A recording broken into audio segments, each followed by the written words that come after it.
안녕하십니까. 안영록이라고 합니다.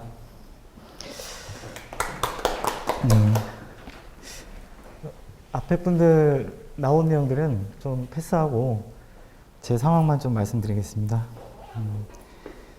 8년 전에 처음 이제 시험 볼 수 있는 자격이 돼서 현장에서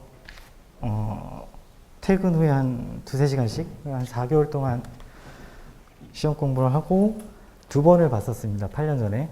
그때 가장 좋았던 점수가 59점이었고요.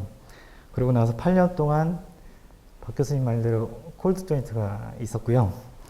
이번에 120회 때 공부를 거의 안 하고 그냥 예전에 봤던 거 장판지 주황색 책 조금 보고 시험 봤더니 55점이 나오더라고요. 그래서 그냥 또 있다가 작년 10월달 개강할 때 종합반에 여기 이제 등록을 하게 됐습니다. 그래서 종합반에 그 이론 기본 강의부터 쭉 듣고 그리고 모의고사를 같이 들었습니다. 그래서 학원 다닌 이후에 이제 123회를 처음 이제 보게 됐던 거고요. 점수를 보시면 아시겠지만 용어도 약하고 들쭉날쭉한데 어떤 한 부분에서 좀 그 점수를 커버를 좀 된 것 같고요.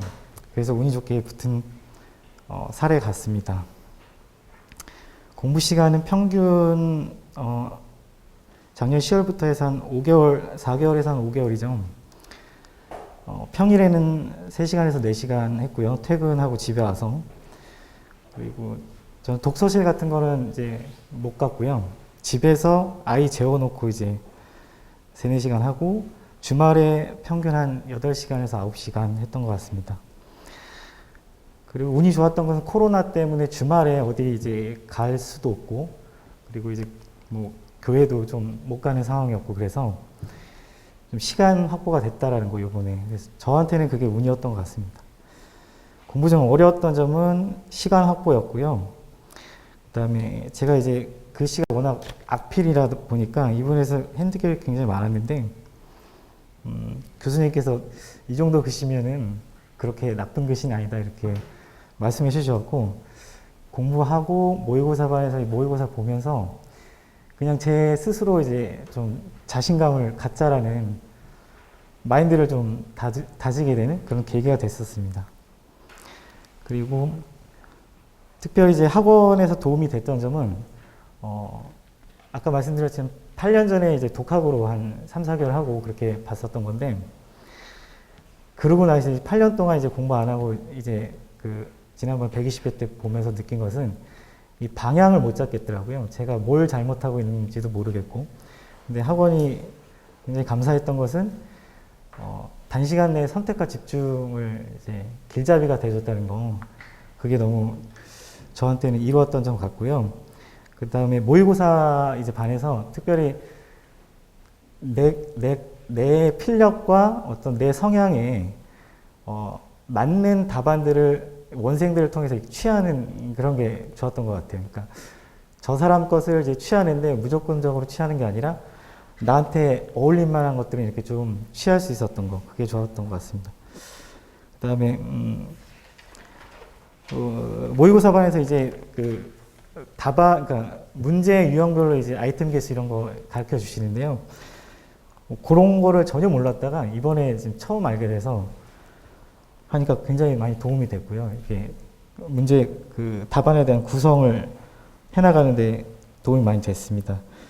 그 다음에 이제 서술 같은 경우에 페이지 3페이지 채워야 된다고 하는데 저는 도저히 모의고사 보면서 계속 좀 많이 질책을 받았거든요.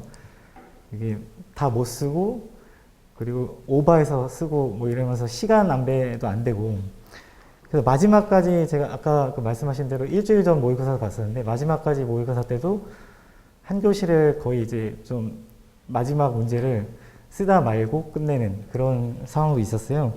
그래서 이제 시험 들어가면서 이 본 시험만은 욕심을 버리자 해서 했는데 아니야 다를까 시간이 다 모자라더라고요. 그래서 2, 3, 4 서술은 마지막 4번째 문제는 다 2페이지밖에 못 썼어요. 3페이지를 다 채우지 못했던 거죠. 전체 서술에서 3문제는.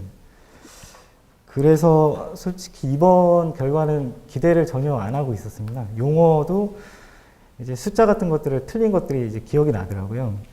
특별히 서술에서도 이제 그 숫자를 써야 되는 문제들이 있었는데 거기서도 몇 개 이제 틀린 게 제가 기억이 나더라고요.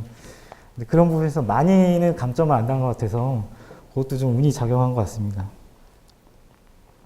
그 다음에 공정별로 특별히 사용하는 도해는 요번에는 이제 문제가 굉장히 좀 복합적으로 나오고 좀 그 여러 가지 공정들을 한꺼번에 설명하라는 문제들이 많다 보니까 특별히 어떤 그 티피컬한 뭐 준비된 걸 갖고 가서 하기가 좀 굉장히 어려웠고요. 질문한 것만 조합해서 하는데도 문제를 답안을 구성하는데 굉장히 어렵더라고요. 저는 그랬거든요. 그래서 이제 질문한 것만 핵심만 찝어서 그 서술하는 게 중요했다라고 좀 요번 시험은 그렇게 좀 생각이 들더라고요. 서술 면에서는. 그 다음에 그 한 가지 좀 요번 시험에서 느꼈던 것은 제가 자신 있다고 서술했던 거, 예를 들면 이제 하도급 통보 관련해서 이제 문제가 났는데 굉장히 그 문제에 심혈을 많이 기울였는데 기본 점수밖에 안 나왔어요. 그러니까 꽈락을 살짝 그 넘는. 그래서 이게 보면 오히려 좀 허술하게 아는 것처럼 적은 그 문제가 점수가 오히려 더 이제 많이 나오고요. 그래서 느낀 것은 섣불리 판단하지 마시고 끝까지 좀 이렇게 문제를 매듭 짓는 습관을 들이는 게 좋을 것 같다. 문제에 대한 어떤 핵심 결론을 나름대로 짓고 다음 문제로 넘어가는 그런 습관을 들이시면 좋을 것 같습니다. 저는 이제 고득점은 아니기 때문에 뭐 고득점을 위한 노력은 잘은 모르겠는데요. 용어 공부를 열심히 하면 서술을 풀어나가는 데 상당히 도움은 될 것 같습니다. 제가 용어가 워낙 점수가 안 나와서 전반적으로 점수가 간당간당하게 합격했던 것 같습니다. 그리고 그 한 가지 여기 뭐 이 초안 잡아놓은 거에 한 가지 말씀을 드리면 실무를 하시다가 이게 접하게 되는 어떤 지식들 있잖아요. 이번에도 저희 BRD가 나왔잖아요. BRD를 제가 서술한 게 이 서술이나 용어에서 공부한 걸 서술한 게 아니라 그냥 제가 궁금해서 제가 이제 현장 관리를 하면서 궁금해서 그 현장 BRD를 하고 있더라고요. 그래서 기성검사가 올라왔는데 BRD 내역을 제가 모르니까 그냥 인터넷에서 서칭했던 그 내용을 제가 적었어요. 거기서 고득점이 좀 나왔어요. 그 문제에서. 그래서 실무를 하시다가 접하게 되는 어떤 지식들을 좀 자기 것으로 만드는 그런 노력들도 필요할 것 같습니다. 그리고 마지막으로 아까 말씀드린 일맥상통하는 건데 매 시간 시험 교실을 절대 포기하지 말고 끝까지 뭔가를 결론 내고 나와야 된다는 그 압박감을 좀 받고 시험을 보시면 훨씬 이렇게 점프업 할 수 있는 계기가 될 것 같습니다. 이상입니다. 네, 질문 없으십니까? 질문. 네, 마치겠습니다.